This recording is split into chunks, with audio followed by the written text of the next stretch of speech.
Chapter number 12 Hitchhiking Across the Sahara.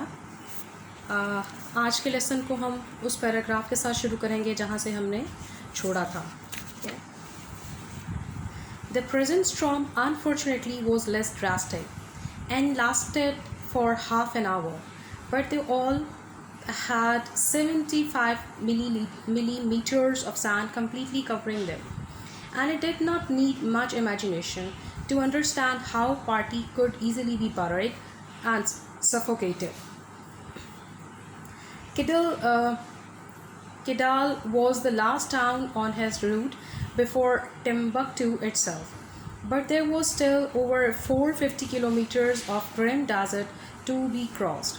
This proved to be the longest and most arduous stage of the whole desert crossing.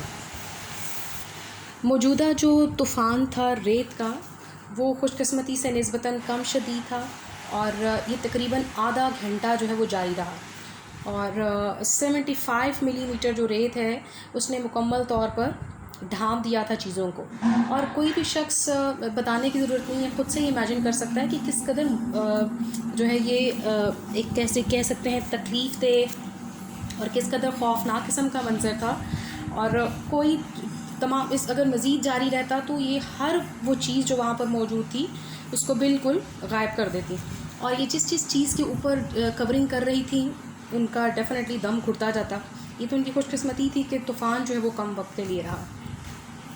किडाल Timbuktu से कबल एक कस्बा आता है, लेकिन फिर भी टिम्बक्टू तक पहुँचने के लिए अभी भी इन्हें 450 किलोमीटर जो है वो सहरा में से गुज़रना था. ये सारे सहरा को पार करने का वीरान तरीन और इंतहाई मुश्किल तरीन मरहला साबित हुआ. The stress of the desert travel had affected him physically. His hand had become so cracked that he would hardly use his camera. To add to his troubles, he took his camel one day across a huge slab of rock on a slight incline. Then he realized that it was covered with tiny stones. His camel fell heavily, knocking him off its back, and though it was not really injured, it was so shocked and frightened that he could not ride it for some time, but had to follow it on foot. सहरा का सफ़र इस कदर जिस्मानी तौर पर मुतासिर करने वाला था, तकलीफ़ दे था कि इसके हाथ फट गए और बामुश्किल ही अपना कैमरा जो है वो पकड़ सकता था. और जैसे जैसे ये लोग आगे बढ़ते गए वैसे वैसे इनकी मुश्किलात में तकलीफ़ों में इजाफ़ा होता चला गया. ठीक है. और यूँ हुआ कि एक दिन ये अपना ऊँट एक मामूली सी ढलवान पर एक चट्टान के पार ले गया. तब उसे पता चला कि वो छोटे छोटे पत्थरों से ढकी हुई थी वो जो चट्टान है. उसका ऊँट उसे अपनी पुश्त पर से उछालते हुए धड़म से नीचे गिर गया. ठीक है. और ये ज़ख्मी तो नहीं हुआ, लेकिन एक दफ़ा में इसके जो होश हैं वो गायब हो गई कि ये क्या हुआ, और ये खौफज़दा भी हो गया. लिहाजा इसने क्या किया कि ऊँट पर सवारी करने के बजाय पैदल चलता रहा और ऊँट को जो है वो अपने पीछे पीछे लेके चलता रहा. Another little incident served as a reminder that the desert was many ways of destroying its victim. Christopher was helping to gather stones to place in the fire for the kettle or pan to stand on. He picked up one large rock to find a 4-foot snake coiled under it. It uncoiled rapidly and struck, but he managed to jump back just in a time to avoid the deadly fangs. The guide slave killed it with a stone, indicating by gesture that it was very poisonous specimen. एक और छोटे से हादसे ने एक और याद दहानी कराने के लिए वाले की तरफ इसकी खिदमत सर अंजाम दी कि सहरा के पास अपने शिकार को तबाह करने के लिए कई अंदाज़ होते हैं. ठीक है. सहरा जो है वो सिर्फ खुद ही नहीं मारता, बल्कि इसने बहुत सारे ऐसे स्पेसिमन ऐसी चीज़ें रखी हुई होती हैं जिनसे वो जैसे तूफ़ान आ गया. ठीक है. कुछ और. अब यहाँ पर क्या हुआ कि क्रिस्टोफर आग जलाने के लिए या आग पर केतली या बर्तन रखने के लिए उसने पत्थर उठाना शुरू कर दिया. ठीक है, ताकि आग के गिर्द जो है वो पत्थर रखेगा और फिर उसमें आग जलाएगा और उसके ऊपर फिर केतली रखेगा। जो ही उसने एक पत्थर उठाया ताकि वो चूल्हा बना सके, तो उसके नीचे एक बड़ा खौफनाक सा और बड़ा सा सांप बैठा हुआ था। उस सांप ने एकदम से जंप किया और इसको काटने की कोशिश की, लेकिन बामुश्किल इसने अपने आप को बचा लिया। अब इसके साथ जो गुलाम था उसने फ़ौरन पत्थर के साथ उसको सांप को मार डाला और उसने क्रिस्टोफर को ये भी बताया इशारा करके, क्योंकि उसको लैंग्वेज तो नहीं आती, कि ये जो है ये बहुत ही खौफनाक किस्म की सांप की नस्ल थी। अगर ये इसको काट देता तो क्रिस्टोफर ज़िंदा ना रहता। जहाँ सहरा में रेत है और तूफ़ान है और भी चीज़ें हैं, वहाँ पर सहरा जो है वो देखें लोगों को खाने के लिए, मारने के लिए उसके पास और भी चीज़ें। अब सांप जो है वो भी सहरा का सांप है और उसी सरज़मीन का सांप है, और वो यकीनन उसको मार डालता अगर बावक्त वो पीछे ना हटता या जो स्लेव है वो उसको ना मारता। A day later, he caught his first glimpse of the Timbuktu. He had reached his goal at last, and his journey had taken him across 32 kilometers of desert. एक दिन के बाद इसे टिम्बकटू की पहली झलक दिखाई दी, यानी अब इसका जो टारगेट था वो टिम्बकटू जाना था, तो टिम्बकटू पर ये पहुंच गया। ठीक है जी, This was the end of his main journey, but it was by no means the end of his adventures. The stay in Timbuktu had enabled him to recover some of the weight he had lost in the desert, and he was beginning to feel fit and well. He was beginning to feel fit and fit. He experienced a curious longing to see some more of the strange and mighty desert before leaving the country, perhaps for good.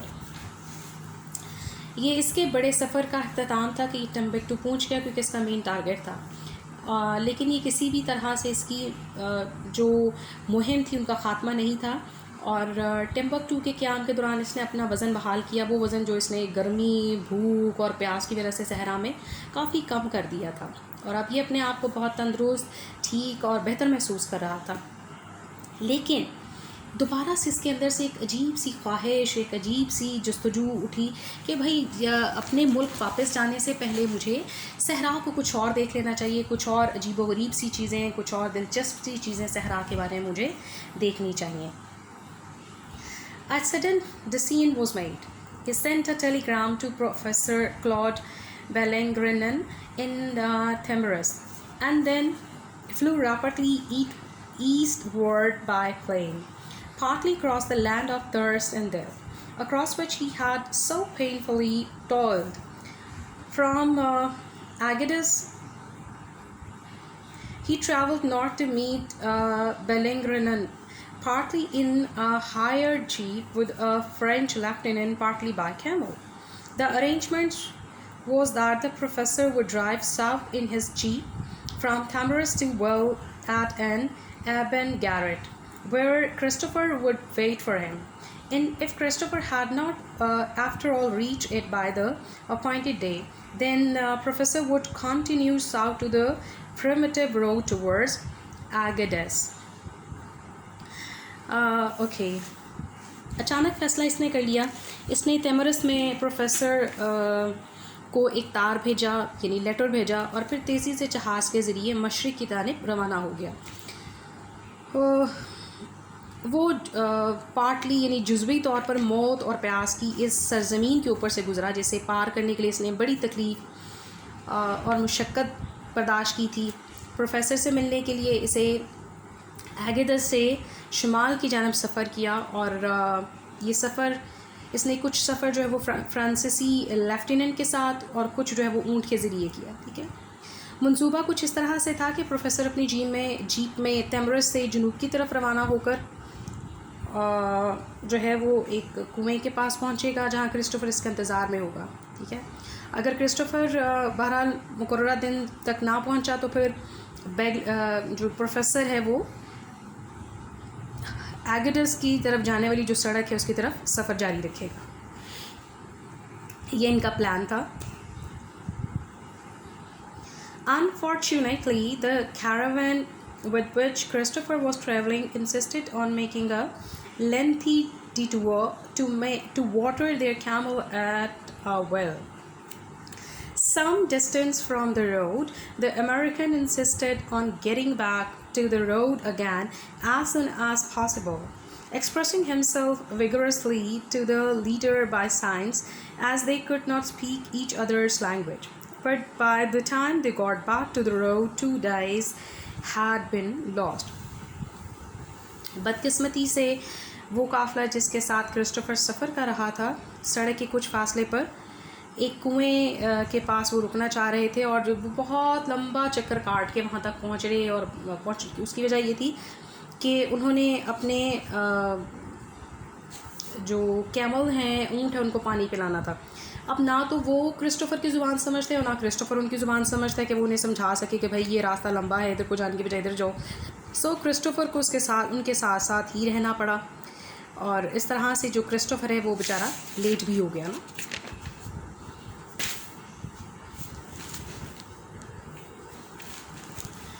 The caravan presently left the route, but a boy acted as guide to lead Christopher to the well at an avant garret. It was reached at nightfall, and the following morning the boy went back, leaving Christopher alone to await the arrival, as he supposed to, the professor from the north. There is no village in avant garret. The only building is a burj, which is a simple mud structure consisting of a roof and 4 walls, with one hole to serve as a window and another to serve as a door. The well is about 275 meters away. When he reached it, he had a shock. There was water there, all right, but it was a good 46 meters below, and there was neither rope nor bucket. काफले ने जल्दी रास्ते को खैर बात कहा, ठीक है, यानी वो रास्ता जिसको चल रहे थे वो ख़त्म किया, लेकिन एक लड़के ने क्रिस्टोफर को एवन गैरेट में कुएं तक ले जाने के लिए बतौर रहनुमा काम किया, किरदार अदा किया। वो ठीक शाम होने से पहले पहले वहाँ पर पहुँच गए और अगली सुबह जो लड़का है वो वहाँ से रवाना हो गया, क्योंकि उसने क्रिस्टोफर को वहाँ पर छोड़ दिया और अब क्रिस्टोफर को प्रोफेसर का वेट करना था। एवन गैरेट में कोई गांव नहीं था, वहाँ सिर्फ एक इमारत थी, एक बुर्ज सा था, ठीक है, और जिसकी 4 दीवारें थी, एक तरफ खिड़की थी और एक तरफ दरवाज़ा, तो उसके अलावा कोई चीज़ नहीं थी। कुआं तकरीबन जो है वो 275 मीटर दूर था, ठीक है। जब वो कुएं पर पहुंचा तो उसे परेशानी हुई, ठीक है। जी हाँ, वहाँ पानी तो था लेकिन पूरे 46 मीटर नीचे था और वहाँ पर ना ही कोई रस्सा था और ना कोई बाल्टी, तो वो पानी वहाँ से कैसे निकालता। He returned to the burj.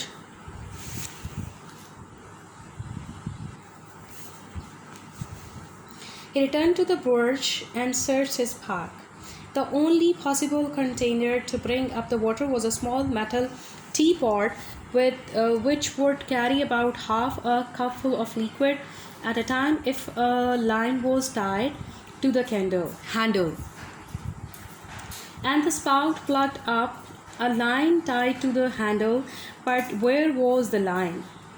वो बुर्ज में वापस गया और अपने सामान की तलाशी करने लगा। अब एक चीज़ जो वाहिद उसे नज़र आई है वो चाय बनाने वाला बर्तन है, ठीक है, और जिसमें तकरीबन 1 कप पानी निकल सकता है, और इसके साथ जो है वो रस्सी भी चाहिए थी, लेकिन अब रस्सी कहाँ से आए, क्योंकि रस्सी वो बांधेगा तो निकालेगा ना पानी उसमें से, अदरवाइज़ तो पानी निकालना उसमें से मुश्किल है। Fastening together all the available bits of cord and article of clothing, he could at first make only 8 meters.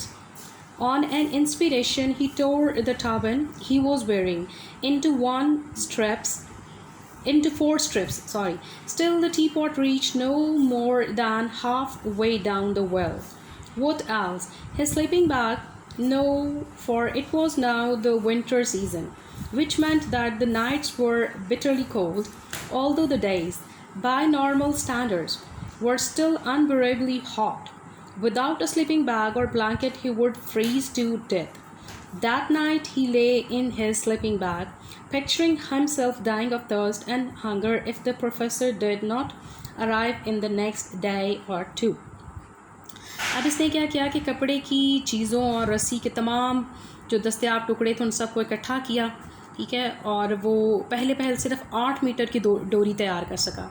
जोश में आकर इसने अपनी पगड़ी के भी 4 हिस्से किए और उनको भी बांध के डोरी के साथ जो है वो डाल दिया, ठीक है, डोरी के साथ एक रस्सी सी जो है वो, ताकि रस्सी लंबी हो जाए। अभी भी जायदानी कुएँ में आधे रास्ते में से ज़्यादा नीचे नहीं जा रही थी, क्योंकि इसके पास जो डोरी थी वो कम थी, ठीक है, और तकरीबन पानी जो है वो 46 मीटर नीचे है, जो कि बहुत ज़्यादा है। ओके जी, अब और क्या, इसका बिस्तर है, क्या करे वो, लेकिन बिस्तर के साथ तो वो एक्सपेरिमेंट नहीं कर सकता, क्योंकि सर्दियों का मौसम था, जिसका मतलब है कि रात को शदीद सर्दी होगी, और अगर ये बैग के साथ जो है वो बैग भी फाड़ फूड़ के उसकी रस्सी बना के नीचे फेंकता है तो फिर रात को ये ठंड से ही मर जाएगा। और क्योंकि रातें जो है वो बहुत ज़्यादा सर्दी में बहुत सर्द हो जाती हैं, और अगर गर्मी भी है तो इस कदर नाकाबिले बर्दाश्त है कि जब तक अपने बिस्तर के अंदर नहीं घुसेगा तब तक इसके लिए बहुत मुश्किल है। तो अब इसने सोचा कि ये फाड़ दे या कुछ करे, लेकिन अगर ये ऐसा करता है तो फिर ये सोचता है कि ये नेक्स्ट क्या करेगा, क्योंकि ये तो सीधा सीधा इसने अपनी मौत को दावत दे दी इस तरह से, ठीक है। और ये अपने आप को इमेजिन कर रहा है कि वो भूख और प्यास के साथ मर रहा है, और अगर प्रोफेसर मज़ीद 1-2 दिन तक ना पहुंचा तो इसकी जो हालत है वो मज़ीद ख़राब हो जाएगी। Thank you very much. Next paragraphs के साथ और क्वेश्चन आंसर्स के साथ हम नेक्स्ट वीडियो में मिलेंगे।